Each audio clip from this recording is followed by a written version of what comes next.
Frères et sœurs du Cameroun, peuple digne d'Afrique, peuple des montagnes, des forêts et des fleuves, en ce moment crucial de votre histoire, alors que le Cameroun s'apprête à choisir la voie de son avenir, je m'adresse à vous, non pas en dirigeant de notre pays, mais en frère africain, en fils du continent qui partage vos douleurs, vos espoirs, vos luttes.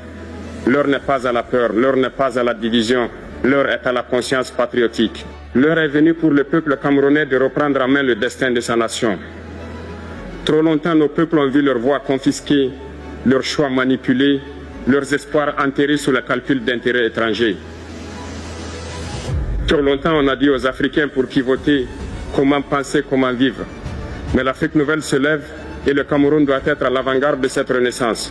Nous devons comprendre pourquoi, malgré nos ressources immenses, nous restons dépendants des autres. L'heure est venue pour l'Afrique de se réveiller, de prendre son destin en main.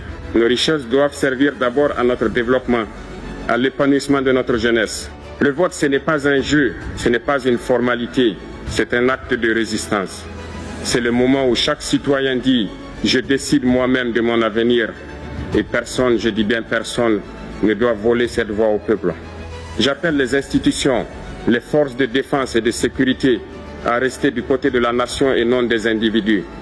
Et j'appelle chaque Camerounais, du nord au sud, de l'est à l'ouest, à refuser la haine, à refuser qu'on oppose les ethnies, les régions ou les langues.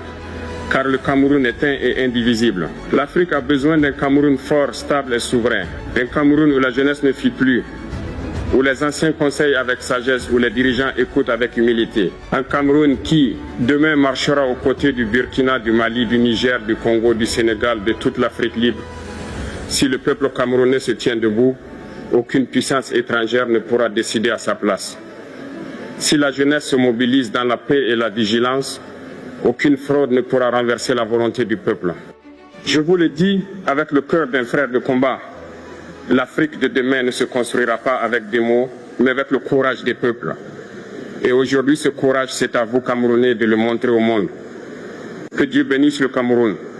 Que Dieu bénisse l'Afrique libre et digne.